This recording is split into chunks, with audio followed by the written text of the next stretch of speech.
Hey there everyone, welcome back. Today I got another video for another heater.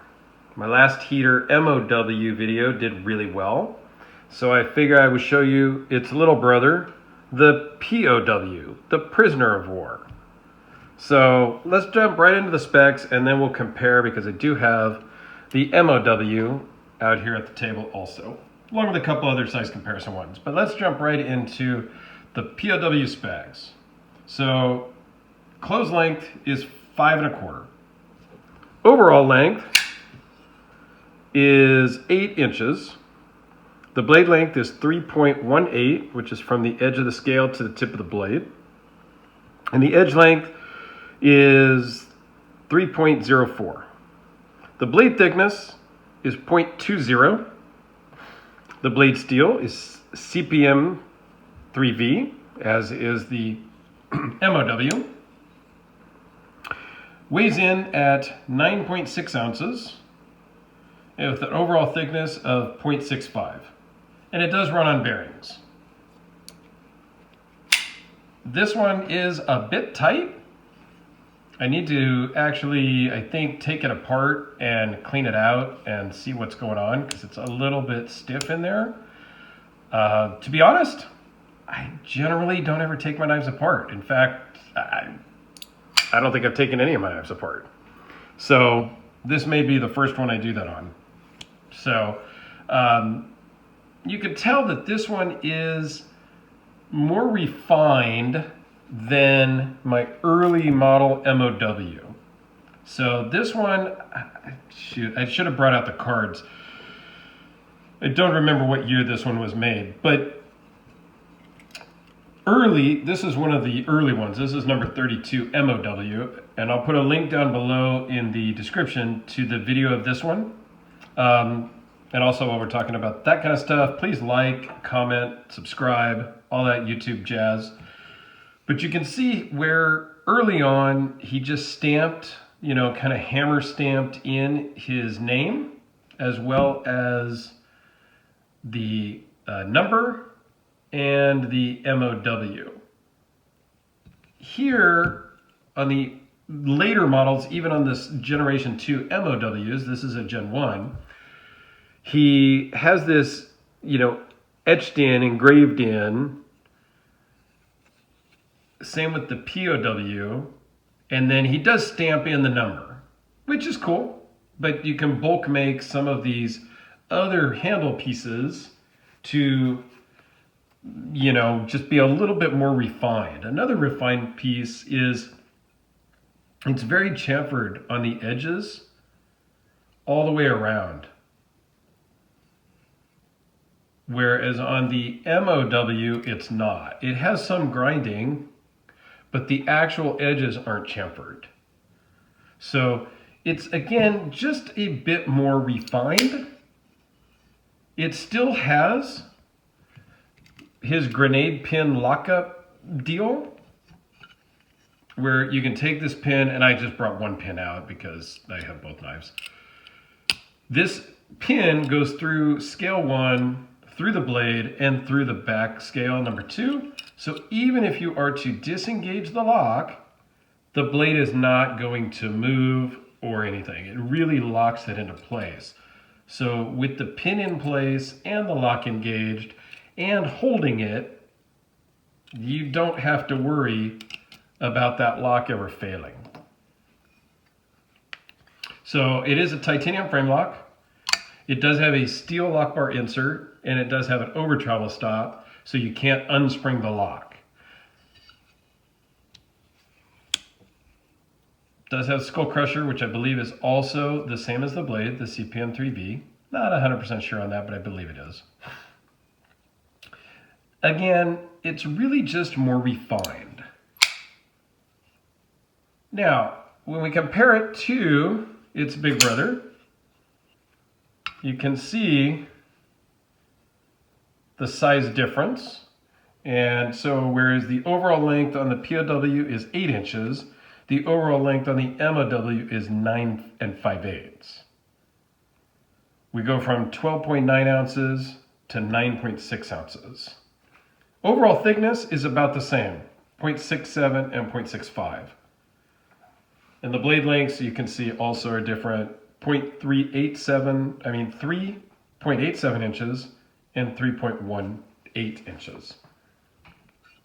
Overall thickness, relatively the same, a hair off. This one, the clip, is a hot spot and doesn't feel great in the hand because it does kind of dig in. And the finger grooves don't really line up. It's a little awkward. Is it bad? No. Is it a little awkward? Yes. The finger grooves of the MOW just kind of line up better and fit a little nicer in your hand than the POW does. Still great. This is much more pocket friendly. It fits, better in the pocket, and it's kind of an easier carry than the MOW. But, and all in all, it's a good knife. It's in great shape. Mine doesn't flip open very well because I think there's just some gunk or something in there. But it does finger flick with a little bit of wrist. Not a problem. And it's a little tough to do it around the camera, guys. Forgive me on that, some of that. So a lot of it is just the reaching around the camera that causes some difficulty with that. But most of them, well, I'm not going to say most of them. I know several people with the POWs and they just don't flip. I talked to Todd as soon as I got it, and he kind of walked me through some stuff that, quite frankly, Todd, I never did, so I can't complain. But maybe I'll do a disassembly video of that. Let me know what you guys think about that. What could possibly go wrong? I know Todd, I think, well enough that if I totally screwed up and can't get it back together, I can put it all in a big Ziploc bags and ship it to him, and I'm sure he would help me out. So that might be a video coming up. Let me know what you think about that. So let me give you a couple of size comparisons. This MOW is, the POW is smaller. So here it is up against your Sharpie because, I don't know, I tend to always pull out the Sharpie. And I pull out the Todd Big Steelcraft Field Marshal.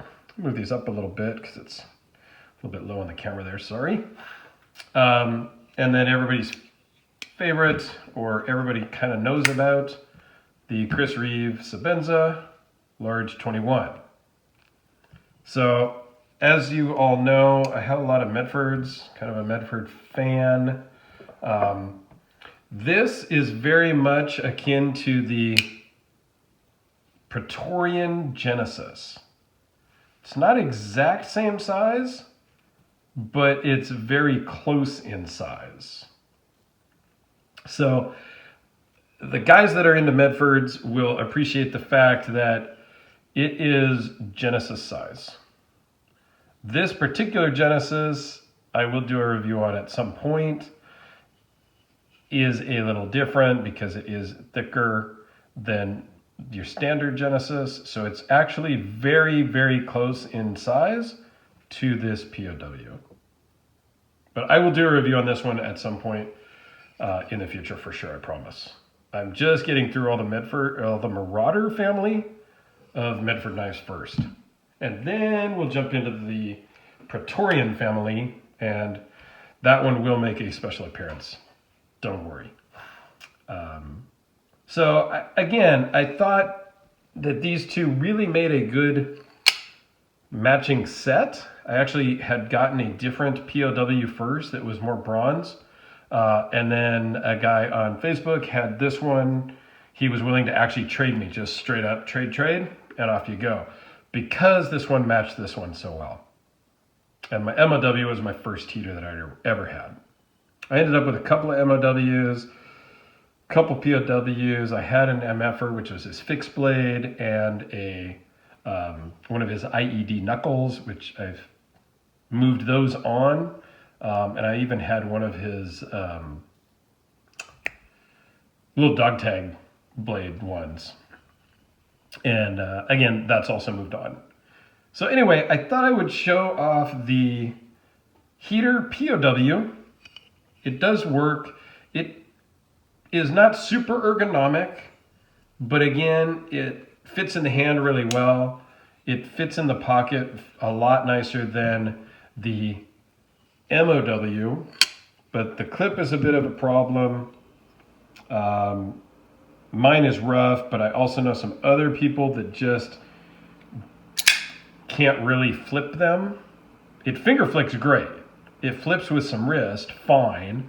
Even mine will flip with some wrist, I think, if I can get it right. It's, again, tough around the camera. Yeah, something's up with mine.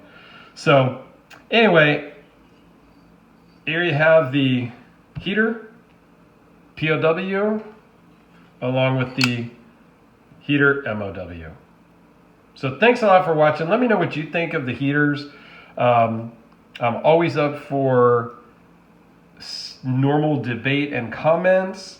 If there's a bunch of hate and nonsense, well, I'll delete all that. So no drama on my channel, but any kind of debates you want to have that are civil, we can have those. And let me know what you think about maybe a teardown video of the POW. All right? Thanks a lot, everybody. You guys have a great day, and we will see you on the next one.